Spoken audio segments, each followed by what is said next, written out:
Well, so welcome you all to the next demonstration of Basic Electrical Engineering Laboratory by Dr. S.J.Sarkar of PMEC Brahmapur.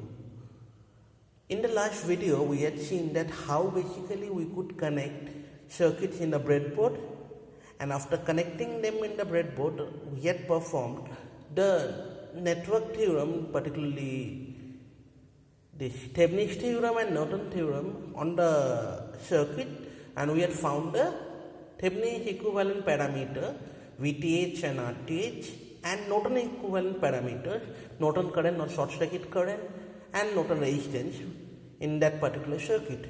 We had also measured what is the load current, and from if the equivalent model of Thevenin's and Norton, we could check that whether the IL what we are getting is same as that we are getting or not. Now, while performing the theoretical calculation and comparing it to practical results, we could see that there will have some error that would be creeping around, and that will be basically due to the fact that the circuit parameters are a bit different than that of the theoretical prospect. Some resistance value they are having some tolerance limit. The voltage what we had considered there might not be exactly the same value. There would be some different values. So for that, some error would be creeping there, and it is desirable that the error that we would be getting that would be within 5%. That is the standard practice what we follow in the electrical laboratory. Now, continuing the discussion further, we are coming to the trainer kit for the verification of network theorem. So we could verify superposition theorem, Thevenin's theorem, Norton theorem and maximum power transfer theorem in this same kit only. Since we had already covered up this Thevenin's theorem and Norton's theorem, now today I would be emphasizing on the superposition theorem. So superposition theorem, what it says that for a particular arrangement having multiple energy sources, the voltage or current at a particular point or through a particular branch will be the summation of the voltages or currents while considering one source at a time and deactivating the others. So in a simpler way, what we could say that if you are having 5 sources there in the circuit, we would be taking one source, deactivating the others, open circuit the voltage source, or so open circuit the current source, or short circuit the voltage source, and do the process, keep on repeating. We would be finding out the node voltage or branch current 5 times. So according to superposition theorem, when we are having 5 sources operating together, the voltage or current, that would be the summation of the voltage or the currents. So we are now moving towards this superposition theorem. So our circuit is actually given over here. So we are having the voltage source.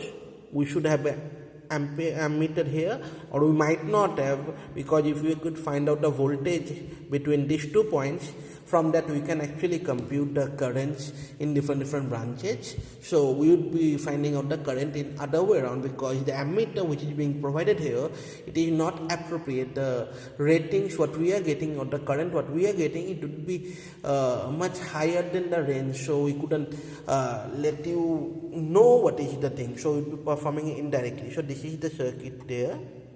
We would be connecting that. Now in this particular circuit, you could see there are some dotted lines and there are some solid lines.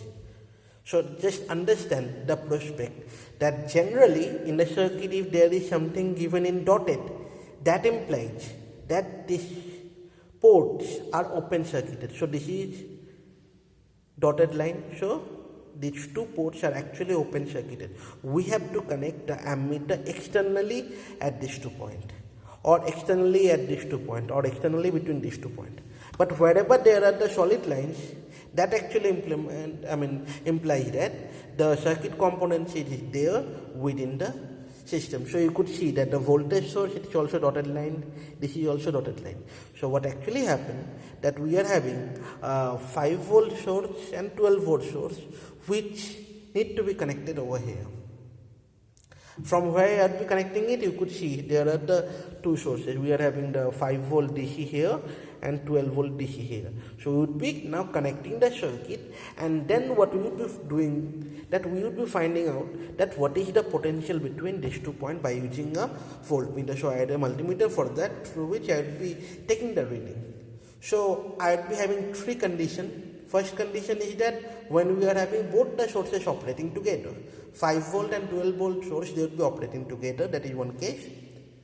Next case is when we are having 5 volt source only, and the next case is when we are having 12 volt source only.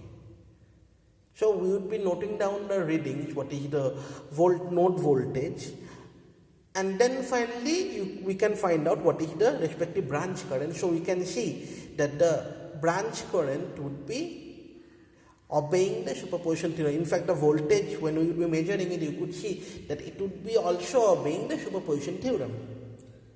And then while writing in the lab copy, you have to do the theoretical calculation and compare it with the practical values to find out what is the percentage error that should creep in.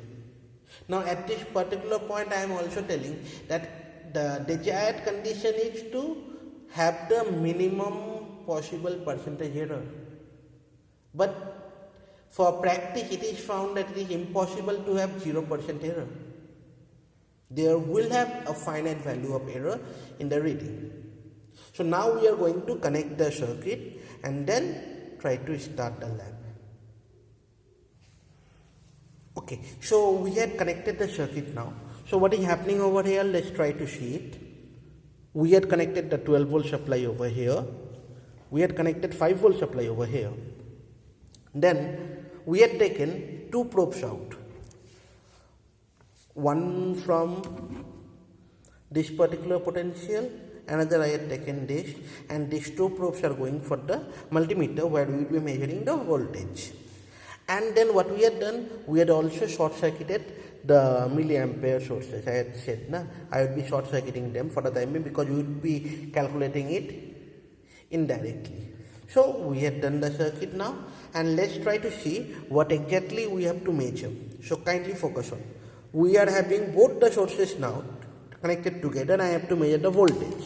So I am making the current setting, voltage setting to 20 volt, and let us turn on the system.